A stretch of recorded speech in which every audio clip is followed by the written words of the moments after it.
Hi, this is Monica. The following video is a recording from June last year, 2022, in Lugo, northwest Spain. It is about a reenactment festival of our Roman past. I apologize in advance that I used terms like accuracy or authenticity when what I was just meaning people that did a minimum effort for research and using natural materials like they would have been used 2000 years ago. I was myself wearing a tunic made of linen, but of course the fabric was industrially woven, as were the needle and thread that I used to make it. Have fun. I'm starting, this is not Roman, this is the facade of the cathedral. So Lugo has a beautiful medieval cathedral with this facade added in the 18th century, replacing the medieval one after the earthquake of Lisbon damaged it. Now I'm going to focus on where I'm now standing, which is Roman. Is the most famous Roman element in Lugo, which is the Roman city walls. So I am standing on top of these city walls that are part of one of my tours. They were built in the 3rd century Anno Domini, and they are complete. They are UNESCO World Heritage. And just welcome Robin, welcome Satyam, welcome at HI. So just at the bottom of the wall where I'm now standing, there is one of the first locations for exhibits of the Roman way of life. And it is an association called Curtix. So there are, since this festival was established 20 years ago, more and more locals have created recreation reenactment associations where they each of them specialize in different subjects of Roman life. In this case, Curtix is an association of women, and so they centered their exhibits on everyday life in Roman times. They have a beautiful icon, and actually it's inspired by a Celtic neck ornament, which is in the museum. And this is what they've done beautifully. They are fighting the wind as I am with my mic. So welcome, Marie, to Lugo, the Roman city in northwest Spain. So you see these beautiful outfits, very accurate, and they are explaining basket weaving over there. So how baskets would be done in Roman times, different techniques, and this would be a nice living room in a fashionable Roman house with all the objects that they would have, the beds to lie in while having their meal, and the little domestic altar at the background. And later they will have artisans demonstrating here woodwork and fresco painting. So these are, of course, very small models of this very specific technique that was so popular in Rome. And here in Lugo, we have several remains of nice Roman houses that would have been decorated with frescoes. So people taking pics of each other. Pardon, disculpen. Actually, this building on my left-hand side, I'm now showing you the inscription and the photo of its altar. Under this building, a Roman house was found that had its own temple dedicated to worshipping the god Mithra, and that was the reproduction of the inscription. So this is where you enter this archaeological site that belongs to the University of Santiago de Compostela. So USC is not only University of Southern California, it is also University of Santiago de Compostela. This is where I graduated for humanities myself. So now it's going to be challenging as I go further, because I'm coming to a nice square at the rear of the cathedral where there is a show going on. So see if the signal keeps going and see if it is not too noisy. So, José, greeting from Madrid. Saludos desde Madrid. Saludos desde Lugo. So this side of the cathedral is where the most souvenir shops are, the left side. La segunda es el escudo. Es un escudo pequeño que está utilizado como una guillotina, puede golpear violentamente en la cabeza. Es por esto que los cascos de los provocadores no tienen crestas, no So tienen this is palas a demonstration of son gladiator listos para fights that they esquivar más have fácilmente on abajo de this escudo. stage. Dos armas muy particulares. So this Vamos a ver la speaker primera lucha is entre explaining las the dos weapons they estudiantes. use Natiri, un for the applauso, show. ad versus Achilleia. Provocatrix versus Provocatrix. No es una lucha a juicio, es justo un entrenamiento. La It's lucha de just a verdad, training fight. a contacto It's lleno not. y con sangre, la vamos a ver a las 6 de la tarde. There will be this afternoon a really bloody fight with Yo voy blood. comentando This is la just lucha training. entre las dos. Ahora están en guardia. Van a tomar la distancia entre las dos. Golpe de escudo en la cabeza y golpe de spiculum en dirección del cuello. El gladiador es la única categoría, el provocator es la única categoría que tiene una spongia pectoris, una pequeña protección en el pecho, porque So he's also explaining el puñal the puede desviar weapons sobre and the el protection casco for y the llegar chest. en el pecho.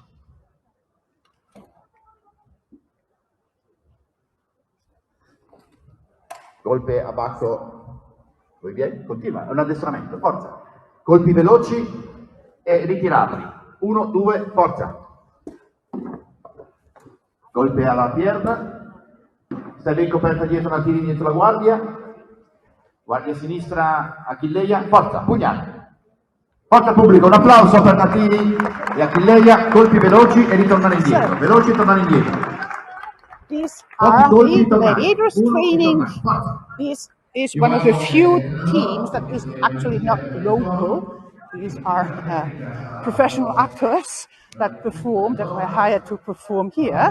Because anywhere else, there are 19 associations of local people that are recreated, reenacting all the aspects of normal Roman life in this Roman city of Lucus Augusti.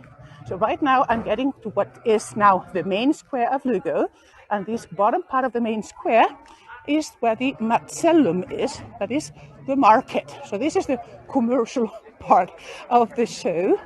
But also there is here the small temple of Vesta, and the festivals start every year on Thursday evening when they lit a fire. Vestal lit a fire here for Vesta, the goddess of domestic life. And you cannot see the flames, it's just very little, very small. You can smell the smoke. But of course, the handicrafts are not really Roman. These are the traditional handicrafts made of wood or metal or plastic. So you have all kinds of little toys and necklaces and candy. I'm just going quickly around.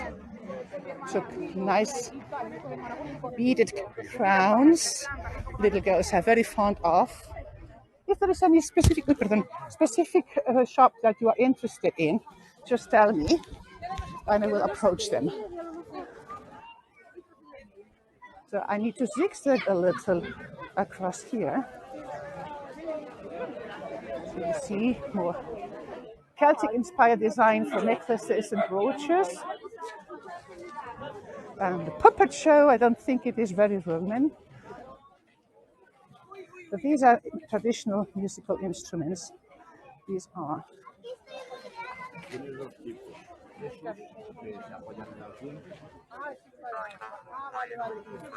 And perfumes and soap. And more wooden items.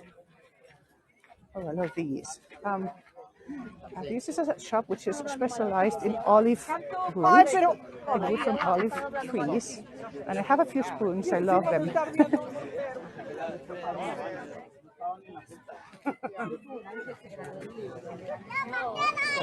Quickly going up here. As the most interesting part of the main square is the military camp. So these are the nurses' school, the matrons, and of course toys for the kids, and you see they're having fun. Like swords and axes.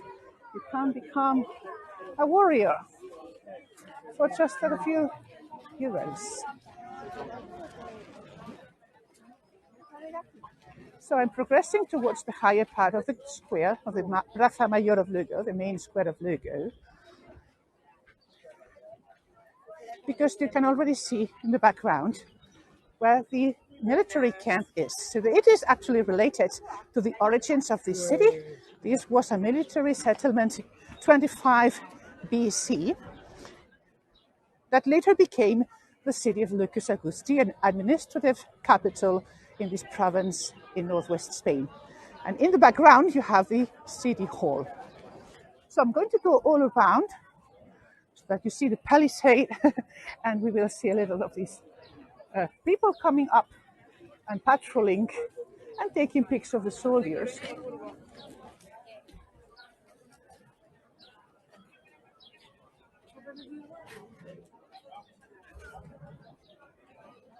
And this is actually one of the places that most people visit. It was actually the first of the associations that were created in Lugo, the Coos Lucentium, the third Coos Lucentium. And they are like very nerdy. Each of the soldiers is in full costume that belongs to this association.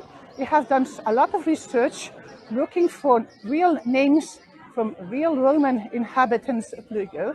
So they use them as nicknames. So if there is somebody that's called Fernando and they look like, so it's Caius Lupus, so whatever, they find themselves proper names from real life, real people that lived in Lugo a long time ago. And they have done all their equipment themselves. Every year they add a handicraft, a new item to the exhibits. So right now you can see there is, of course, a wild boar as the protector or totem animal. You can see how the coat, so this outfit of this soldier is very accurate as far as we know how Romans dressed in the Roman armies. And behind him you can see a big wooden wheel that would be a part of hydraulic industries to collect water to use for different machines, particularly in the mines. So, Anna, I did not notice there were no new people coming. So you see, there's a long line of people visiting inside the military camp to see all the soldiers and their outfits. But it would take too much time, and there are more interesting things belonging to the military camp in these little tents here, because inside the palisade what they have are the different kinds of helmets and swords and personal equipment. But in this outer area they have the exhibits of how soldiers lived, like you see this tent here with their beds. These are the beds that soldiers slept on in Roman times. These are the pans they would use to cook. This is a mill here, made of stone, and this is another one here, and that they would use to produce flour. So see, and you can even see the size of the regular backpack for their equipment. And you see how their backpacks were. Sorry, I messed with the signal. And most people find it very funny. They also reproduce the latrines, the restrooms. So this is where you would go in company of fellow soldiers that gave you conversation while they were doing their business as well. So this was also something you did not do alone in privacy. Hello, Helen. Hello, welcome to Lugo, the Roman capital in northwest Spain. And these are the logs. And this is one of the weapons, one of the catapults that they would use for assaults. I need to go a little further away so that it can get on the screen. And you have the general view of this square, main square of Lugo, with the military camp of the Cohors Lucensian. So there is a mixture of locals dressed up and tourists in normal outfits. And for instance, you have a full family in the same pattern. And the Ara Roma, this is where they explain the different cults and religions and rituals people used to have in Roman times. So you could write wishes, and so you have the Oratio Pater Jupiter, so you can write your wish so that you leave it here for Jupiter to grant it to you if he agrees. So being a municipality and a Roman official capital, there would have been an official temple in Lugo to worship Jupiter, Minerva, Juno, all the official Roman gods. And also, we believe there was an altar venerating or worshipping the Emperor Augustus as a god. And that's why the name of the city is Lucus Augusti, the sacred city of Augustus. So these would be the kind of statuettes and offerings any Roman temple supposedly had. And this is a scale model of how the temple would have looked like, with an inner room, the cella, where the statue of the god, in this case they made a large one for the emperor, would be in the center, and then there would be a corridor, a passage all around under the pillars, that was where the citizen would procession around. You see the shepherd making his offering and the priest sacrificing on the altar.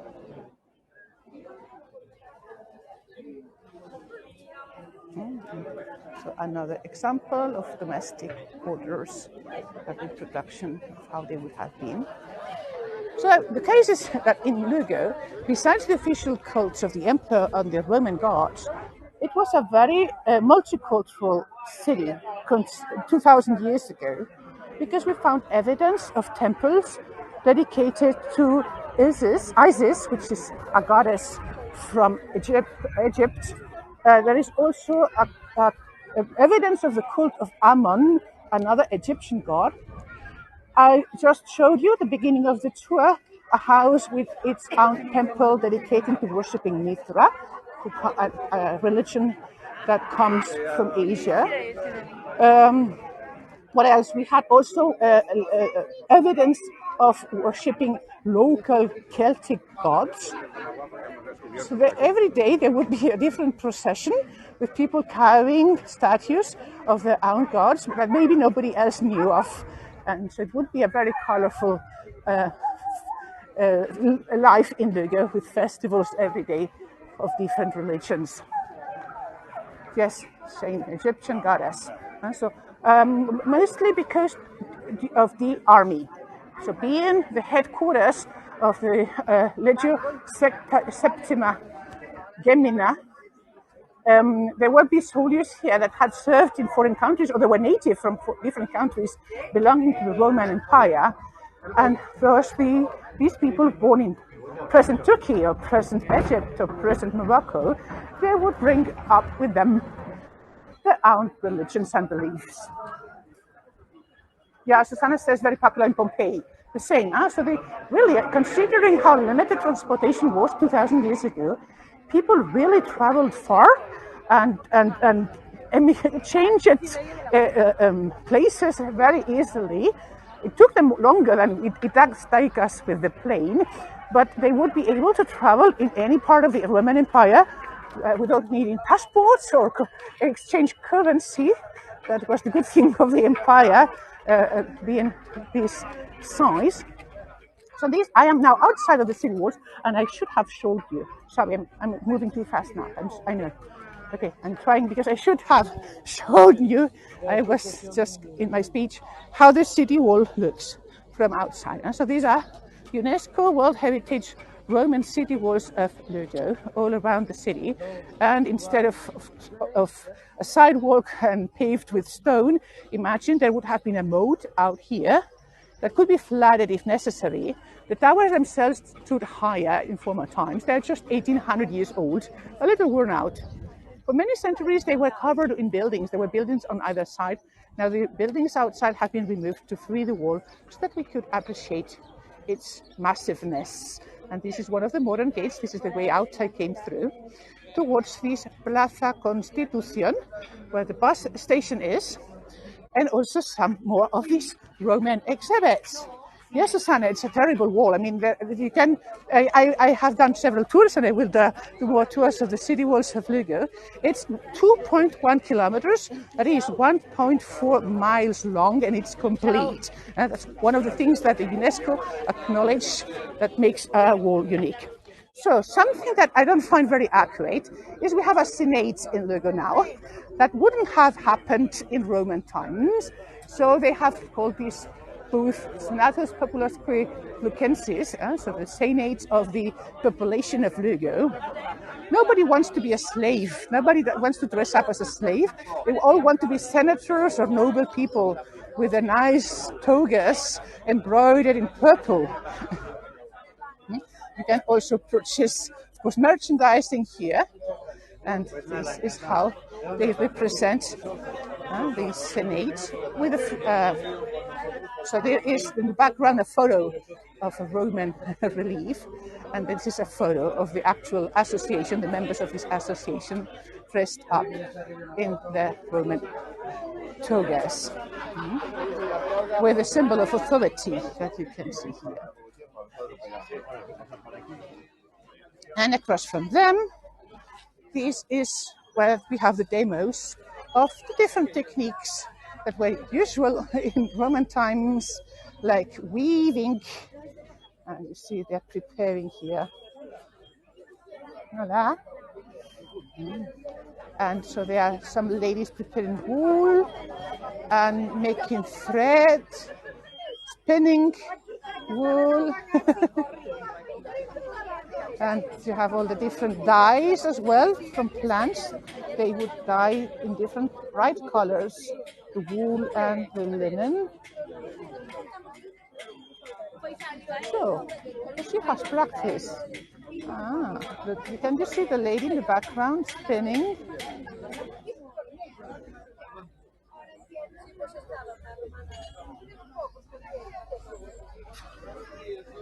Then this is basket weaving.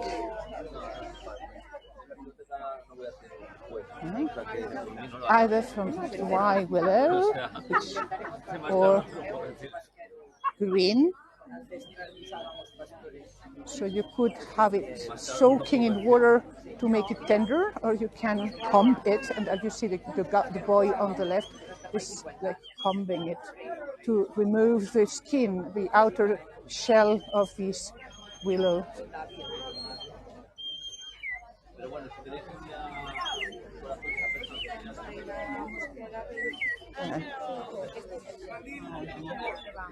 This is woodwork. He's taking his break apparently, but you can see the tools, and they are very, very similar to what my grandpa would have had. He was not a carpenter, but he could do some work to repair his tools. He was a farmer.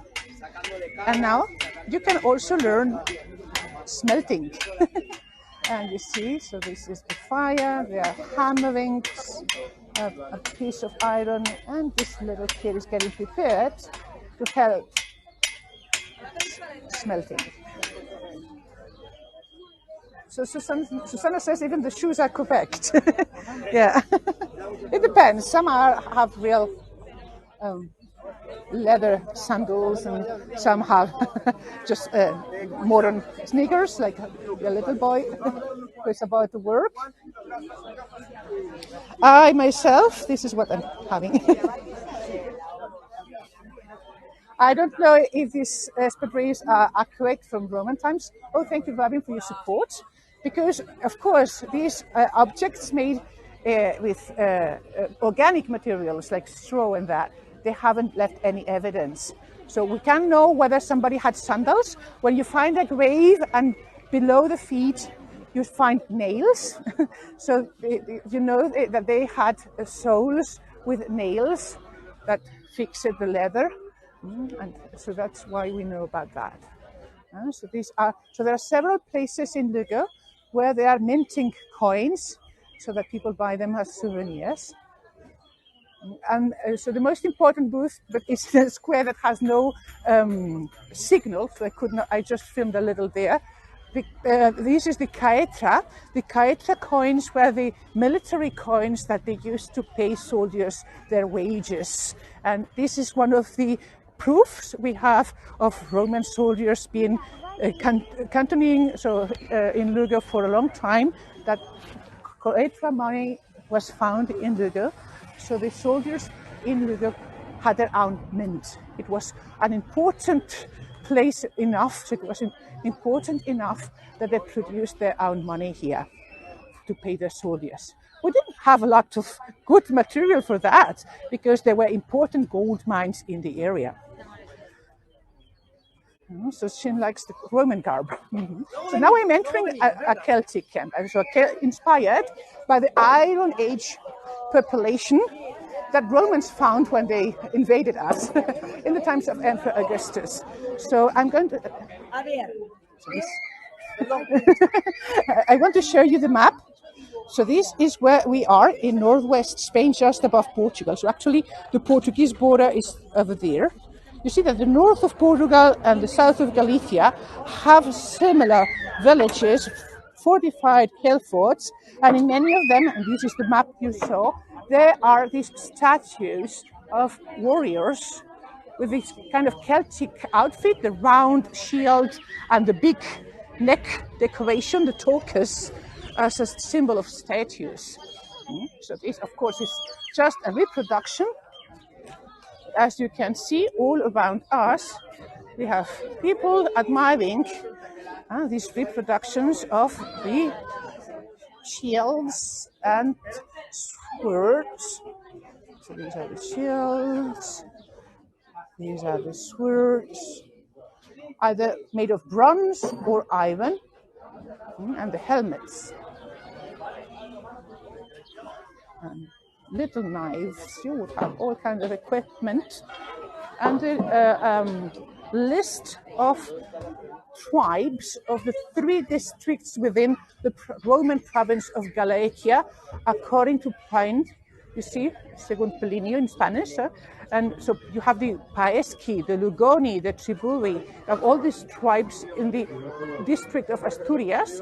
We are in Lucensis. So Plinius says there would have been 166,000 inhabitants. They were not all Celts. They had a Celtic culture. So Susanna says Celtic tribes. We don't really believe that all of them were Celts. For instance, as far as I know myself from the Convento Lucensis, the Atterbury, that's the area of Cubana, there were 2 Celts, and the Baedi, the second line. But you see, the Aroni are pre-Celtic. So they are kind of people that lived here before Celts ever came here. And the Supatamareki and the Kapori, these would be Celts as well. But there was, when Celts came here, there were not so many, just they had a more advanced culture so that they spread their language and smelting techniques to locals that were living here previously. This area has been inhabited by human beings, if you can consider them, since Neanderthal times. So we have Neanderthal camps in Galicia. So that was long before Celts ever came. So this is a little too crowded. It's just round little house.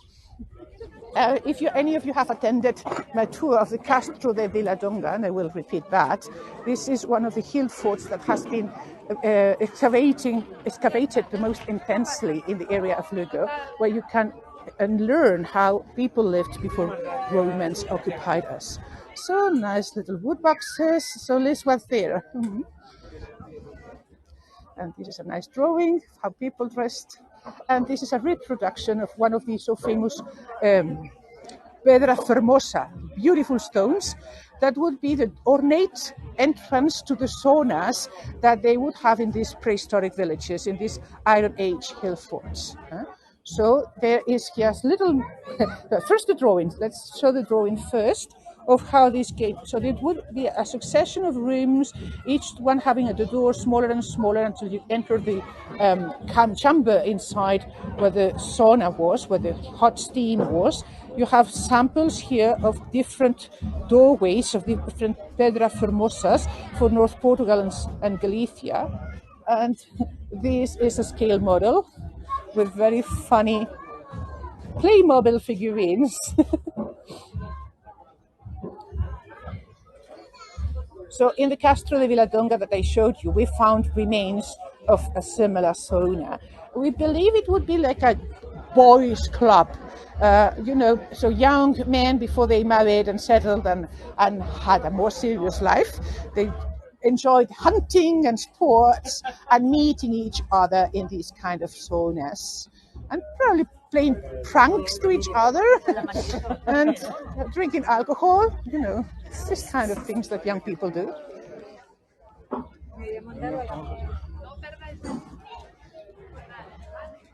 So I am happy the signal is being okay. So this is another of these war artifacts to demolish or open gates and doors and walls. So imagine hundreds of men pushing the chariot and pushing these beam. So these would be banging the door open in the assault of a city. And you would have this protection, this cover against boiling water or oil that the defenders of the city would throw to you. Battering ram is the name. Oh, Susanna, thank you very much. I'm learning English with, with you. Battering ram. So just now I need to walk a little bit in a modern street. And at the end of this row of trees, that is where the main Celtic tribes are, because there are several groups in Lugo that decided dressing up as Romans was too imperialist. So they did not want to dress up like Romans. They wanted to show off as these previous people with Celtic influence, with Celtic culture. So that's where we are heading for, the camps of these Celtic tribes. And in the middle of the crossroad, they just place this statue, which is just temporary, of two Roman soldiers embracing each other. I assume, so my personal interpretation is that it is related to peace is better than war.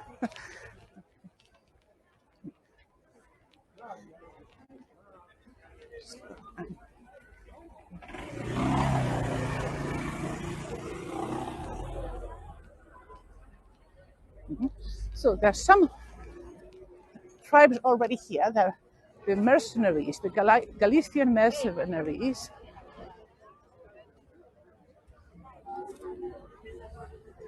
And they will be having a show in a few minutes. That's what everybody's waiting for. So you see, they are dressed completely different.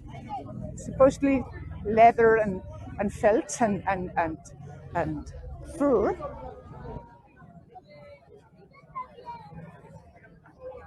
But it's starting. Normally it should start at 1 p.m. So it's too early yet for the show. So I'm looking for a good angle to show you these friendly soldiers greeting each other instead of fighting against each other.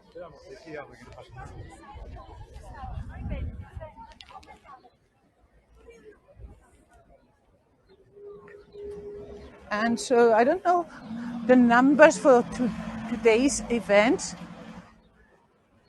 but it is the 20th edition of this reenactment festival, Arde Lucus. And it started as a small thing, a small activity when children from the schools were invited and then their parents to dress up as Romans, and they had such fun the very next year, the grandparents and the first associations were created to reenact this Roman life. The council at that time, they would help you make your costume. They hired seamstresses, and they provided you with materials so that you could do your costume yourself. Then there were also shops, professional seamstresses that started their business of selling more accurate and better quality costumes. And then right now, most people have several outfits. There are snubs like that. Yes, lovely building. You mean maybe the house on my right-hand side is an old ancient, so they're nice houses here. Nice houses from wealthy people. And this other one here, that's one. So this is the Art Nouveau style that I'm very fond of. It's as opposed to the high school on the other side. So this is Lugo's oldest high school. Actually, it was founded in 1848 in a different location and then relocated here outside the city walls during the 20th century.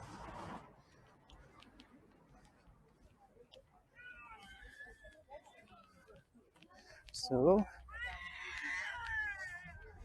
a little kid is crying. Oh, that's a nice costume. Very colorful. Very colorful. Thank you, Liz. He's using the car's window as a mirror to fix his scarf. Está guapísimo. Lo estamos admirando.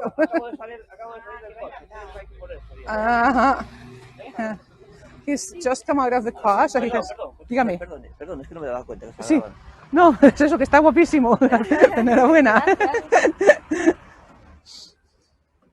Oh, and so he is. And this is a nice equipment.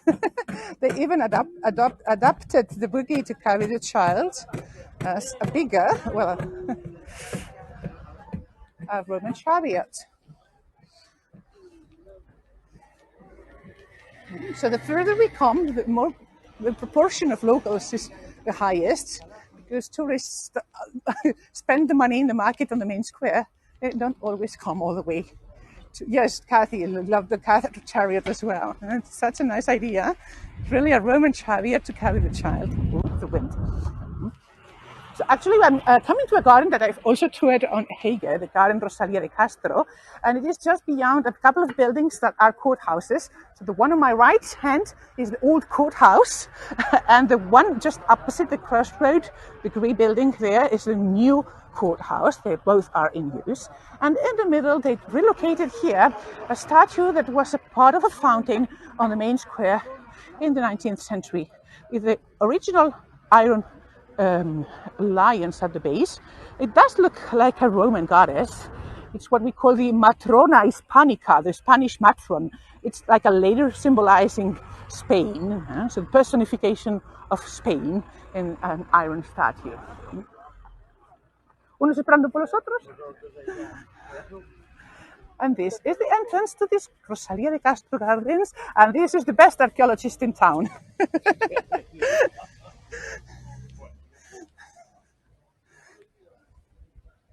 I'm offended that he's not dressed up. I will tell him. This gentleman, Enrique, he is the archaeologist of the museum, the Provincial Museum, and he's a genius. He's one of the also archaeologists that has been working in Lugo for the longest, for 40 years. So Robin asks how long the reenactment lasts, and if it is the same time every year. So the reenactment started being just a weekend, and now it's 4 days. So every year is a little longer, and it is normally mid-June. So sometimes it is like now, the 11th and 12th. Sometimes it is 16th, 17th. So it is in the middle of June. But so the dates adapt to the calendar for school calendar and religious calendar, because they don't want to step on Corpus Christi, which is a Catholic festival, which is also very important in Lugo. They don't want to compete with that. So this is nice villa from Marcus Fabius Quintilianus. So this is one of these local associations that has tried to reproduce everyday life. So you have the nice sitting room with some games. We found evidence of game boards, different games in archaeological finds. You have the larvarium, so the temple, the little temple to the larvae, to the ancestors. And so this man is in his office, working his papyrus. Hello, hola. And so he is a teacher. He is a teacher. So this is, as this association is one of the schools in Lugo that has organized this. Hola. Já estive inconsciente e agora estou consciente em direto. She's asking me whether I'm not having a group today. So I told her I had a group previously and I'm having a group online now. So you see more pilums, lance and swords and helmets, more military equipment, another military tent.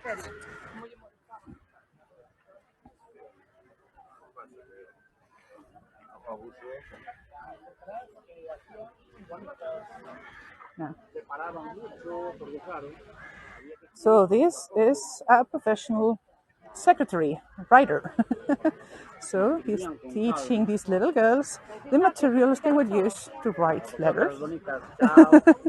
So you had the little slates, and you have the papyrus, and the stylus as a pen. Oh, they are having a barbecue here. They're inviting us to a leg of lamb, or what is it that they have there? Yeah. A chicken, I'll say. Well, there's some greens in the background for... Hola. And so these are... This would be well, they would be a little larger, but this would be one of the other types of mills they had. So you place a stick here and you turn this around. This would be like the best meal as opposed to those that you rolled a pin against. It's very smoky here with the barbecue going on. So another camp, another tent with the outfit. And kids are learning how to make mosaics. And so these are very Mondrian-like.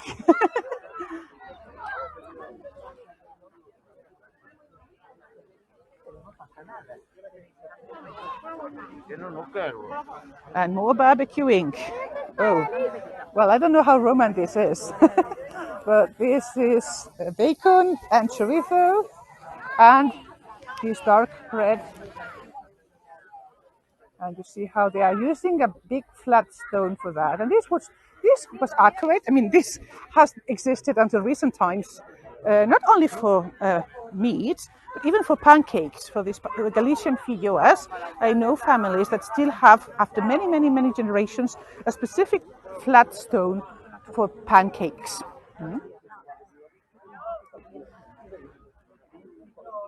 So this is the other type of mill I was mentioning. It's a pin that you roll on a flatter stone. But it is more time consuming and not as delicate and doesn't produce a fine flour.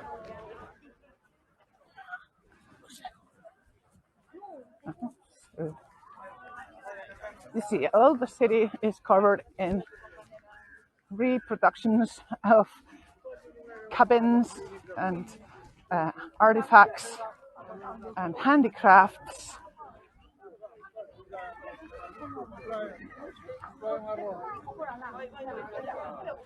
You see, they are making leather bracelets here, in the braiding and adding beads to these thin layers of leather. So this little girl is very happy with her new bracelet. So this one is not as crowded, so I can show you the interior of. So this would have been the round houses of these prehistoric Iron Age hill forts. Have been, so there would be some furniture, some beds and trunks against the outer walls. And in the place where you had the best light just close to the door, that is where you would work in your daily chores that required light, like weaving or spinning. And they heard the fire would have probably located quite centrally. There wasn't a central pillar in most of them. They just had beams coming as a cone all around. In this case, for stability of this temporary cabin, they put the big pole in the center. It is very windy today, so they better tie the roofs well. I need to come this way, sorry. Okay, so I'm going all the way around this central plaza in the garden, where all these little huts are. And this will be the end of this first tour I do of the Arde Lucus. This year I just had this slot left to show you this festival, the Roman reenactment, just after the parades and after my in-person tour I had earlier. Maybe next year I will stay longer for the festival so I can share the parade as well. And maybe you come in person and visit us.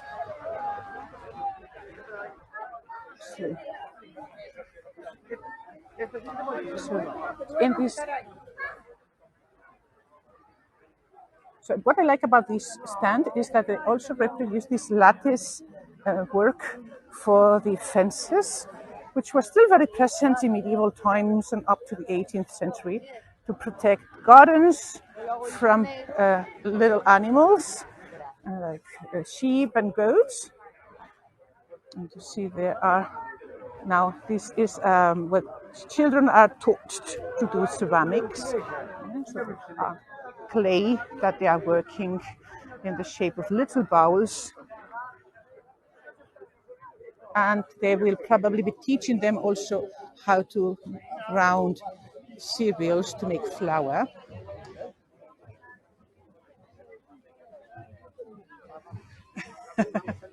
And they even have an Instagram place for photos. So you post yourself and take your pick as one of these Celtic warriors. So Robin says it's a possibility coming here for this festival, and people are very invested. This is why this festival is popular, because except for the gladiators we saw, 99% of whatever happens here has been organized by locals with their own creativity. It is not the council, the local authorities hiring teams and scores of actors and professionals. It is really every single person in Lugo belongs to one or another of these associations that reenact Celtic or Roman life. And so it's what makes this festival special. It is really a thing that we feel from our hearts, that we share from our bottom of our hearts. And this is one of the cabins I like. Also for, you see, the little beds and the little pot hanging from this central structure. So this is more like what would have been a peasant's, a farmer's home in the 18th, 19th century, before modernity spread. Well, there is a long line for the druids to reach the future. So let's keep that. And I think I'm going to finish the tour with the parade that's coming in. So first I'm showing my face. I'm hoping you enjoy this. So Susanna says everybody's having a wonderful time and she's so glad dance. Now I'm going to show you the parade.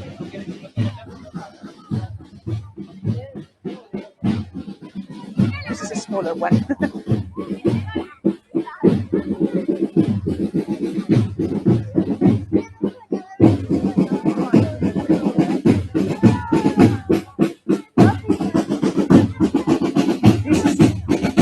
One of the days. 11 a.m. Before I started this tour, there was the parade of all the joint associations.